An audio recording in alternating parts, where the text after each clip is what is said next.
Okay, here's take 17 on pliers. Who knew it'd be that hard? All right, here we go. So this pair of pliers right here. And when I'm working on cars, a lot of times, probably 9 out of 10 times that I run across a messed up fastener, it's because somebody went after it with a pair of pliers instead of a wrench or a socket or what have you. You see, pliers are not for turning things. They are not for putting on a bolt and trying to turn that bolt. Pliers are for holding things, and that's really all they're for. They've got these teeth, and if I put them on a bolt and I'm trying to turn it, the teeth are just going to grind metal off the bolt, and then I get to play the fun and exciting game of, hey, how do I get that damaged fastener out? Woo! Okay, so this is a pair of slip joint pliers, and they're called slip joints because, by golly, they have a joint that the two handles can slip on. Isn't that exciting?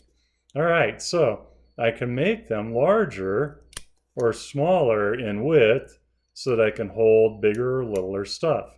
I almost never use these. In my mind, they're fairly worthless for anything but maybe a hose clamp. So that type of hose clamp, spring clamp, yeah, I can use them on that. All right, certainly not going to try and use them on this because that would be silly. Now I'm trying to turn something and they're just going to slip off. So I'm going to damage it.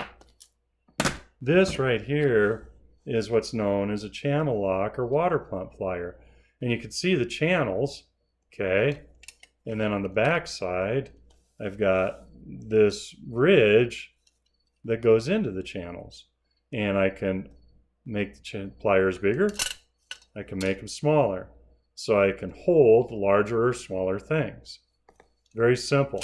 Now, channel lock is a brand name, but it's so associated with this type of plier that we call them that pretty regularly. Note on these, again, we've got teeth. So let's talk about teeth a little bit, all right?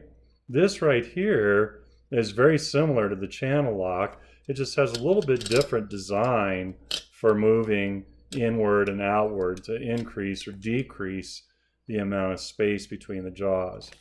But if you look at those jaws, you'll see that the teeth themselves are pointing in a direction. So the top jaw's teeth are pointing towards the handle, and the bottom jaw's teeth are pointing away from the handle, and the teeth are pointing towards each other. Well, that's important because if I'm going to grab something, I want to make sure that whatever I'm grabbing, say it's a shaft like this, okay? Now, I'm holding this thing and I want to hold the shaft so that if I'm applying a rotation to it, say maybe I was trying to take something off the end here, all right, as I'm rotating the shaft, I'm rotating it into the point of the teeth, all right, just like this. The teeth are pointing that way, I'm rotating it this way into the point of the teeth, and that holds that shaft from turning. If I was holding it like this, now I'm pointing away from the teeth and I can turn that shaft pretty easily. So the direction of the teeth is important when you're holding something. Now this right here is just a pair of bent jaw needle nose. They're super handy for picking up things that you've dropped. And I don't really use them for much more than that. Occasionally, I might use these on a spring type hose clamp.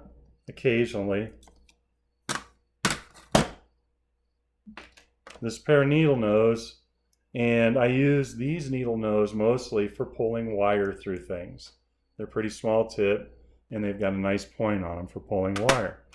This right here is quite possibly the most destructive tool in anybody's toolbox. I could do more damage with this than I can with a hammer. Well, not really, but close.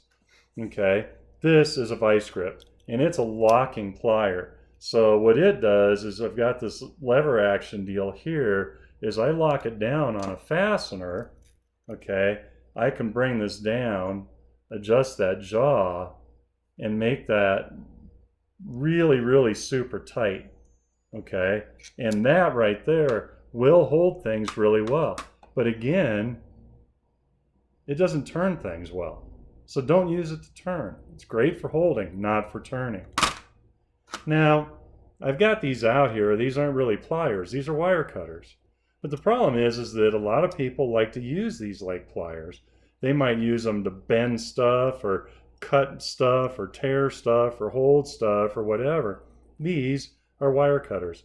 They're for cutting wire. They are not for cutting cable. They are not for picking your nose. All they are for is cutting wire.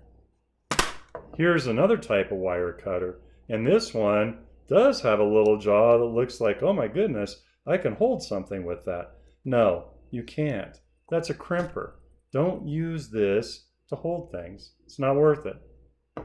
And this, finally, is a pair of pliers that takes the place of most of these for me. Because like I said, I use most of these for taking hose clamps off. And that's exactly what this is. This is a hose clamp plier. So here we go. Now I've got a hose clamp. I've got it stuck in there. And look at that. Just what the doctor ordered. I don't need any of the rest of these.